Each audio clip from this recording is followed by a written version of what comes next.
Thiruvananthapuram medical college ആശുപത്രിയിലെ ഹൃദയ ശസ്ത്രക്രിയകൾ പ്രതിസന്ധിയിലേക്ക്. കാത്ത് ലാബിൽ ആവശ്യത്തിന് ഉപകരണങ്ങൾ ഇല്ലെന്ന് ചൂണ്ടിക്കാട്ടി കാർഡിയോളജി വിഭാഗം മേധാവി സൂപ്രണ്ടിന് പരാതി നൽകി.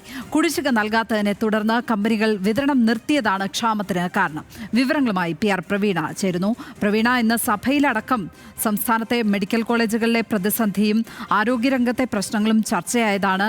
അതിന് പിന്നാലെയാണ് ഇങ്ങനെ ഒരു വാർത്തയും എത്തുന്നത്. ഈ കത്തിൽ എന്തൊക്കെയാണ് സൂപ്രണ്ടിന് നൽകിയ കത്തിൽ എന്തൊക്കെയാണ് കാർഡിയോളജി വിഭാഗം മേധാവി ചൂണ്ടിക്കാട്ടുന്നത്? ശസ്ത്രക്രിയകൾ മുടങ്ങുവാനുള്ള സാഹചര്യമാണോ മുന്നിലുള്ളത്?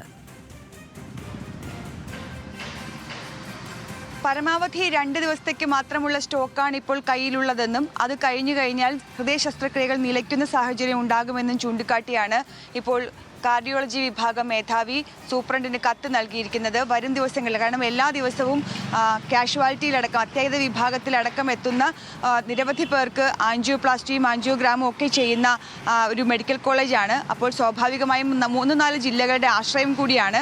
അത്തരമൊരു സ്ഥാപനത്തിലാണ് ഉപകരണങ്ങളുടെ ക്ഷാമം വലിയ തോതിൽ ബാധിക്കുന്നുണ്ട് എന്ന് കാട്ടി ഇപ്പോൾ കാർഡിയോളജി വിഭാഗം മേധാവി സൂപ്രണ്ടിന് കത്ത് നൽകിയിരിക്കുന്നത്. തിരുവനന്തപുരം മെഡിക്കൽ കോളേജിലെ മാത്രം കുടിശ്ശിക 29,56 ലക്ഷം രൂപയാണ്. സംസ്ഥാനത്തൊട്ടാകെയുള്ള സർക്കാർ ആശുപത്രികൾ നൽകാനുള്ള കുടിശ്ശിക 158,48,44,126 രൂപയും. ഈ പണം നൽകാതെ വിതരണം തുടങ്ങില്ലെന്ന് അറിയിച്ചുകൊണ്ടാണ് 1-ാം തീയതി മുതൽ സംസ്ഥാന വ്യാപകമായി ഈ ഉപകരണങ്ങൾ നൽകുന്ന കമ്പനികൾ വിതരണം പൂർണ്ണമായും നിർത്തിവെച്ചത്. ഇതേ തുടർന്നുള്ള ക്ഷാമമാണ് ഇപ്പോൾ ഉണ്ടായിരിക്കുന്നത്. നടപടിയെടുക്കേണ്ടത് സർക്കാരാണ്. സൂപ്രണ്ടിന് മാത്രം ഒന്നും ചെയ്യാനും കഴിയില്ല. അപ്പോൾ സർക്കാർ നടപടിയെടുത്ത് മുന്നോട്ട് പോയില്ലെങ്കിൽ ഹൃദയ ശസ്ത്രക്രിയകൾ സംസ്ഥാന വ്യാപകമായി തന്നെ സർക്കാർ ആശുപത്രികളിൽ മുടങ്ങുന്ന സാഹചര്യമാണ് ഉണ്ടാവുക.